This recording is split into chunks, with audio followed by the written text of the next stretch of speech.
എനിക്ക് പേഴ്സണലി ഞാൻ ഇപ്പോൾ ഡിഗ്യുവിൻ്റെ സെക്കൻഡ് മറ്റേ അടുത്ത് ഇവരുടെ പ്രൊഡക്ഷനിലുള്ള ഐം ഗെയിമും ഞാൻ തന്നെ ചെയ്യുന്നത് കാസ്റ്റിംഗ്.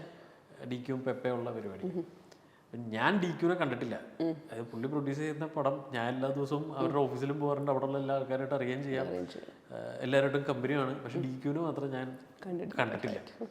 അപ്പം ഞാൻ ഇന്ന് കുറേ ദിവസമായിട്ട് ഇങ്ങനെ പുള്ളിക്കാരനെ നമ്മളറിയാതിരിക്കുമോ ഇല്ലയോ എന്നിങ്ങനെ ആലോചിച്ചിട്ട് ഇന്ന് ഇപ്പോൾ ഒരു മണിക്കൂർ മുന്നേ ഞാൻ ചുമ്മാ നമ്മൾ ഇങ്ങനെ ഒരാളുണ്ട് ചിലപ്പോൾ ശ്രദ്ധിച്ചിട്ടുണ്ടാവില്ലായിരിക്കാം, ഇങ്ങനെ ഒരാളുടെ കൂടെ അറിയിച്ചേക്കാന്ന് വിചാരിച്ചിട്ട് ഞാൻ ചുമ്മാ ഡിക്യൂൻ്റെ ഇൻസ്റ്റാഗ്രാമിൽ ഹായ് ഞാൻ വിവേകാണ് എന്നതാണ്, ഞാൻ തന്നെയാണ് ഐം ഗെയിമിൻ്റെയും കാസ്റ്റിംഗ് ഡയറക്ടർ എന്നതാണെന്ന് പറഞ്ഞുകൊണ്ട് ഞാനൊരു മെസ്സേജ് അയച്ചു.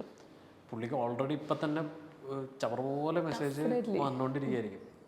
അത് കഴിഞ്ഞ് ഒരു അരമണിക്കൂർ കഴിഞ്ഞപ്പോൾ എനിക്ക് നോട്ടിഫിക്കേഷൻ വന്നു. ഞാൻ മറ്റേ ഈ ഡിക്യൂ ഫാൻസിൻ്റെ പേജൊക്കെ നമ്മൾ മെൻഷൻ ചെയ്യുന്നുണ്ട് ഈ പടത്തിൻ്റെ ഒരു പോസ്റ്റ്. ഞാനതെന്തെങ്കിലും ആയിരിക്കും എന്ന് വിചാരിച്ചിട്ട് വിട്ടു. അത് കഴിഞ്ഞ് ഇൻസ്റ്റാഗ്രാം എടുത്ത് നോക്കിയപ്പോൾ ഡിക്യൂൻ്റെ റിപ്ലൈ ആണ് എനിക്ക് വന്നേക്കുന്നത്.